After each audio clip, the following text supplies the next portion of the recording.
Hello everyone and welcome back to the new blog. कैसे हैं आप सभी। तो फ्रेंड्स, स्वागत है आपका एक नए ब्लॉग के साथ।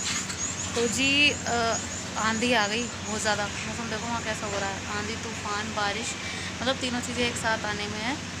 और इधर देखो, इधर देखो खेत में उस तरफ देखो कितना वो हो रहा है। बहुत ज़्यादा आंधी और तूफान से आ गए हैं, अचानक से मौसम बिल्कुल ख़राब हो गया। और अभी टाइम हो रहा है शाम के करीब 3 बज रहे हैं। गर्मी इतनी ज़्यादा थी कि लग रहा था जैसे बारिश आएगी, लेकिन अब हुआ है मौसम। अब देखो आंटी के लिए मौसम ठंडा कर दिया मैंने। आंटी बेचारी गर्मी में परेशान हो रही थी, अब आराम से मतलब फल वगैरह लेके जा रही है आराम से। तो अब मौसम काफ़ी अच्छा हो गया है। तो अभी मैं जा रही हूँ बर्तन धोने, और अगर बारिश आएगी तो आप सबको शो कराऊंगी। ये देखो कितनी धूल, ये देखो इधर कुछ भी नहीं दिख रहा, बहुत बुरा हाल हो रहा है। उधर की तरफ खेत है ना, तो खेत की तरफ से एकदम जैसे आंधी आ रही है ना, तो सारी धूल मिट्टी सब लेकर आ रही है साथ में। इतना ज़्यादा तूफान हो गया, दिखाई भी नहीं दे रहा कुछ भी। ये देखना इधर अंकल भी दिखाई नहीं दे रहे। अंकल आ रहे हैं, अंकल अब दिखे अंकल इतनी पास आके।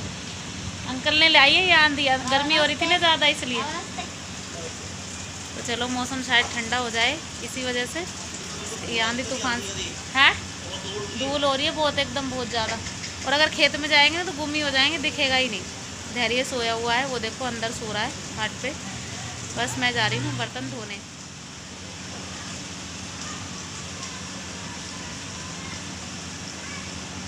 बहुत ज़्यादा आंधी तूफान आ गए अचानक से।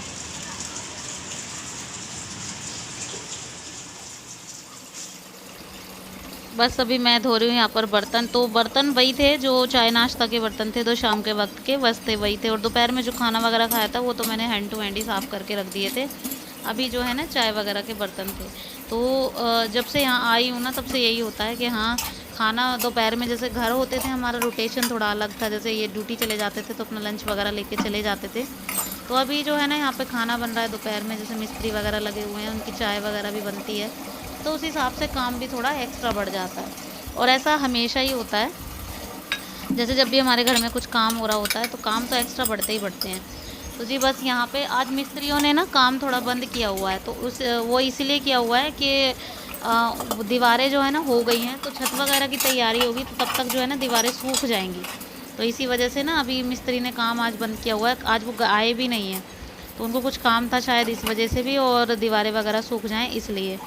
तो आज काम नहीं है, मिस्त्री नहीं आए हैं। तो बस हमने जो है ना खाना वगैरह खा लिया था दोपहर में। उसके बाद आंधी वगैरह आई, इतनी बुरी आंधी आई ना, बहुत ही बुरी आंधी आई थी एकदम से। जैसे वो भंवरसा आता है ना, वो वाला एकदम बहुत बेकार वाला वही था।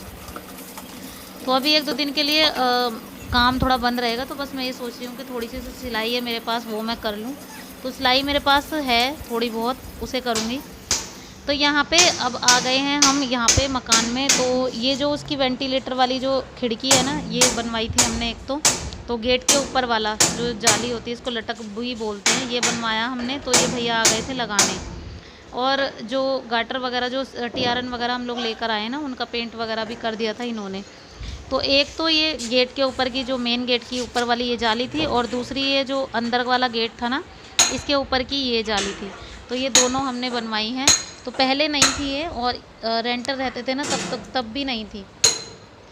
अब जो है ना इसका भी मुहूर्त आज आ ही गया। तो हमने सुबह इसका नाप वगैरह दे दिया था, भैया आए थे नाप वगैरह लेने, और अभी जो है ना बना दिया। तो अभी शाम को ही आ गए थे लगाने।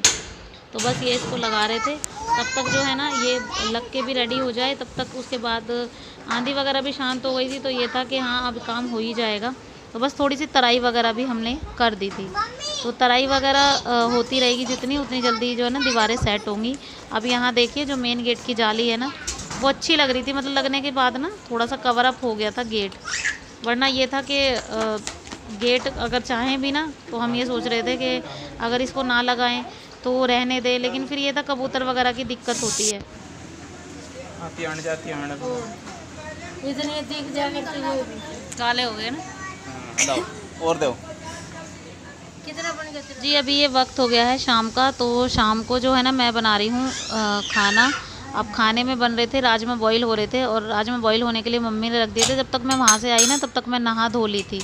एक्चुअली मैं पूरी धूल वूल में हो गई थी, आंधी तूफान आए थे ना, और थोड़ा सा काम वहाँ किया तो मेरे कपड़े गीले हो गए। तो इसी वजह से ना मैंने सोचा कि फटाफट से नहा लेती हूँ। तब तक मम्मी ने राजमा बॉईल होने के लिए रख दिए थे।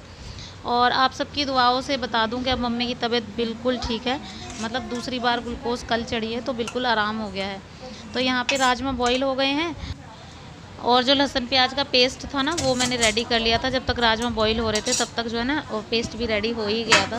तो राजमा चावल की इच्छा थी, मतलब भाई की, जगदीश बहुत दिनों से बोल रहा था कि हाँ उसको राजमा चावल खाने हैं, तो बस इसी वजह से राजमा ना सुबह भिगो दिए थे। अब बस यहाँ पर फटाफट से मैं इस छोटे भगोने में राजमा छोंक दूँगी। तो जी भगोने में मस्टर्ड ऑयल लिया है, तो ऑयल में सब्ज़ी बन रही है। यहाँ पर रिफाइंड ऑयल अभी बंद हो गया है कुछ दिनों के लिए, तो बस मस्टर्ड ऑयल लिया है और फटाफट से जो है ना ये गर्म होगा। तब तक जो है ना मैं इसमें सबसे पहले ऐड करूँगी 2 इलायची। तो इलायची का जो फ्लेवर है ना वो मुझे पसंद है, छोले हो राजमा हो, इलायची से ना टेस्ट थोड़ा अलग हो जाता है, मतलब काफ़ी अच्छा लगता है मुझे। छोले में ना बहुत अच्छी सी खुशबू हो जाती है, जैसे इलायची में शुरुआत में ऑयल वगैरह में डालते हैं ना तो बहुत अच्छी खुशबू हो जाती है। और राजमा तो मैं आज बहुत दिनों में बना रही हूँ क्योंकि घर भी मैंने नहीं बनाया था। और अब यहाँ पे मैंने राजमा में जैसे ही इलायची डाली ना उसका टेस्ट भी, मतलब खाया ना बनाने के बाद राजमा बहुत टेस्टी हो गया था। तो बस यहाँ पे अब पेस्ट डालेंगे इसमें, लहसुन प्याज टमाटर तीनों चीज़ों का पेस्ट मैंने बना के रखा हुआ था, उसको यहाँ पे डाल दिया, अच्छे से मिक्सअप करेंगे। और एज़ यूजुअल जाएंगे इसमें सूखे मसाले। सूखे मसालों में वही है नमक मिर्च हल्दी सूखा धनिया। तो गरम मसाला आजकल बंद है गर्मियों की वजह से।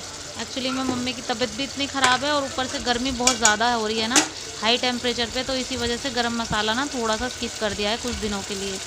तो गरम मसाला तो मैं डालूँगी नहीं इसमें। और यहाँ पे मिर्ची डाली है मैंने, हल्दी डाली है और नमक डालूँगी और हल्का सा डालूँगी सूखा धनिया। तो सारी चीज़ें अच्छे से मिक्सअप हो जाएं, पहले मसाला अच्छे से जो है ना भुन जाएगा।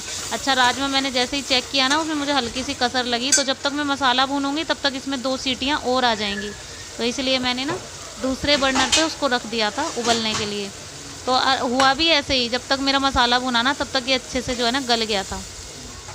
अब यहाँ मसाले का कलर आप देख ही रहे हैं बहुत चेंज हो गया है। तो मसाला डाला और फिर उसके बाद जो है ना मैं इसमें राजमा ऐड करूँगी। तो राजमा ऐड करने के बाद बहुत जल्दी बन जाता है, जब तक इसका पानी वगैरह पकता है तब तक राजमा बन के रेडी हो जाता है। तो जी कुछ इस तरीके के मेरे राजमा चावल बन के तैयार हुए हैं, तो आइए आप लोग भी खा लीजिए। अब ये प्लेट लगा दी है मैंने उर्वी के पापा की और जगदीश की, मतलब दोनों, मेरा भाई और उर्वी के पापा दोनों साथ में बैठ के खाते हैं खाना। तो चलिए फ्रेंड्स, इसी के साथ ये ब्लॉग भी आज यहीं पे एंड करती हूँ क्योंकि ब्लॉग आज बहुत शॉर्ट है। आई होप आप सबको पसंद आया होगा, और पसंद आया हो तो एक लाइक ज़रूर कीजिएगा, शेयर कीजिएगा, सब्सक्राइब कीजिएगा चैनल को, बेल आइकन दबाना प्लीज़ मत भूलिएगा।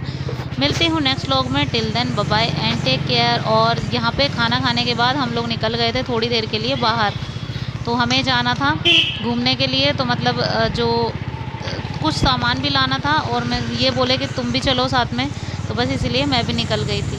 तो चलिए फ्रेंड्स नेक्स्ट व्लॉग में मिलते हैं, bye bye and take care.